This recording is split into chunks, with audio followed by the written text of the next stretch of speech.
So this is the fungus level that we've been trying to figure out how to get out of. This is the area down here where we picked up our crafting table to wire in the last button. So you can see here's the last button that we've got on the breadboard.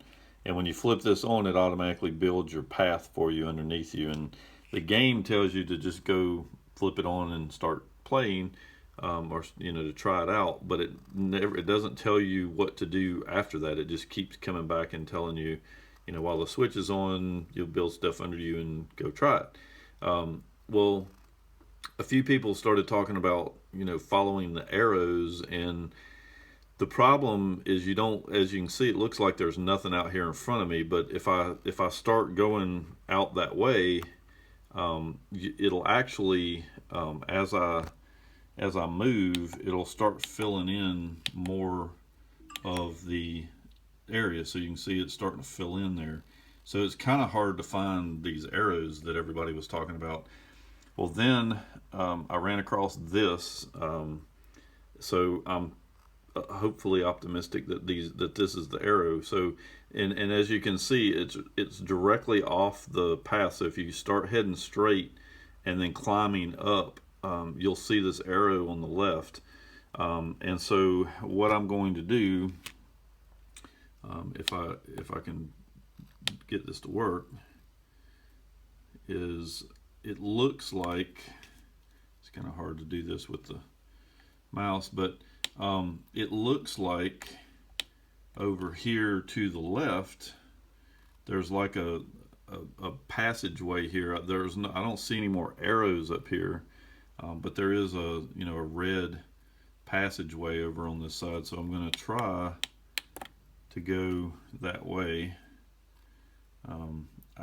Now, one thing I have had problems with is the path that it's supposed to be building for me sometimes disappears. It actually, and as you can see right now, it's only building that one little staircase. And so I've had a number of situations where I was trying to walk straight and ended up falling off the cliff because it didn't build the path under me, and it's actually fixing to do it again.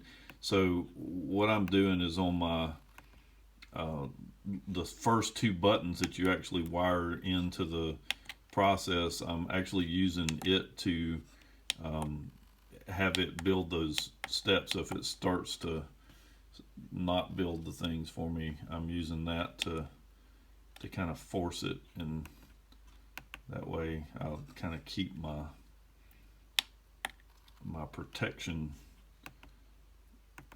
and hopefully not fall off before I get over to this.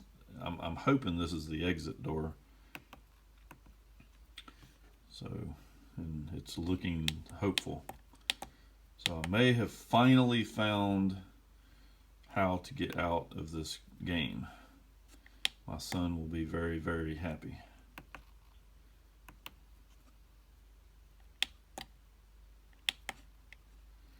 Alrighty, so now we're gonna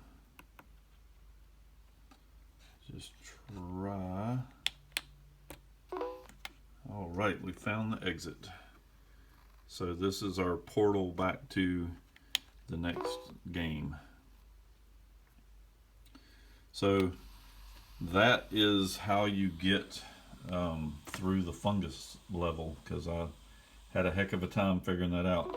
The other thing that I've seen a few people having a problem with that you probably already know if you're playing the game, but you want to make sure when you're plugging in this battery, there's a 1 amp and a 1 point or 2.1 amp port on the back of this battery. The monitor has to be plugged into the 2.1, and the computer's into the 1. To get the monitor to work, because it won't work in the other port. So, and the only other thing that I've done with my son's game here is I actually stuck these two breadboards to this door, because they're not in the way when it closes up, and that way he's not fumbling around with these things trying to hold on to them and wire in the switches and stuff. So that kind of helped him out a little bit.